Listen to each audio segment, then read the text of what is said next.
Kanuni namba 1 na kanuni ndogo ya 5 ya kanuni za maadili ya uchaguzi kinasema chama cha siasa ambacho hakita saini au mgombea ambaye hata saini fomu namba 10 hatoteuliwa kuwa mgombea, na chama cha siasa ambacho hakijasaini kanuni za maadili hakiweza kusimamisha mgombea na kushika kwenye. Kwa chama, kama kuna chama cha siasa ambacho hakijasaini, maana yake hakitashughulika na shughuli zozote zinazohusu masuala ya uchaguzi.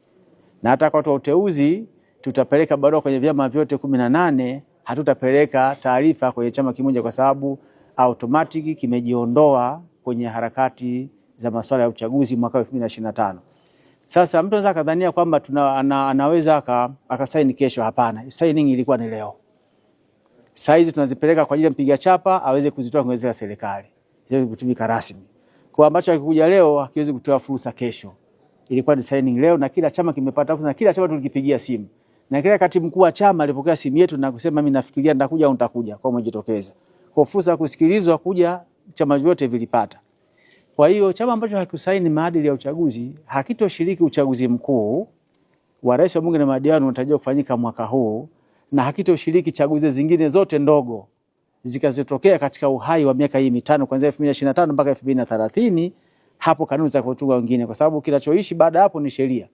Lakini kanuni huwa zinatungwa ambazo zinatumika kila kwa muda wa miaka mitano. Kwa kanuni zote zilizofungwa mwaka huu 2025 zitatumika uchaguzi 25, uchaguzi mdogo utakaotokea 26, uchaguzi mdogo utakao 27, 24, 29 na 30 kabla ya ule mwaka mmoja kuelekea kwenye uchaguzi. Kwa kama kuna chama cha siasa kijasajili hakijasaini, maana yake hakishiriki uchaguzi wa mwaka huu wa 2025 wa rais wa bunge na madiwani na uchaguzi mdogo mwingine wowote utakaojitokeza katika kipindi cha uhai wa miaka mitano. Sawa. Karibuni. Tume umeeleza kwamba mliwashirikisha vyama kwa taarifa rasmi za kuambia waje kwenye tukio hili.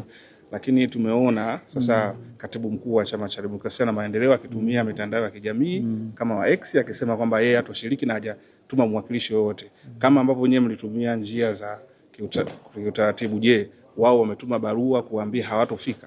Hatujapokea na hatujamwona kutokea, kwa sababu ni hiari kusaini maadili. Usiposaini huwezi kuwa umetajwa kwamba umesaini maadili.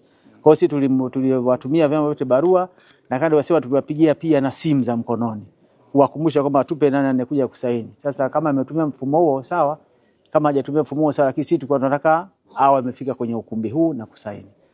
Akiamua kutokusaini kwa namna anayetaka kuitoa yeye, atoe kwenye mitandao ya kijamii, atoe kwenye nini chochote kile, sisi tulikuwa tunamtambua aje leo. Kwa hiyo hamkupata taarifa rasmi? Taarifa rasmi ni kwamba hatukupata, kwa sababu hakuja hapa kwenye ukumbi. Hatukwambia chama kitujibu kwamba nitakuja au siji. Sisi tujiongeza tu kuambia kwa pafuza imani, kama umesahau unatakiwa uje tarehe 12.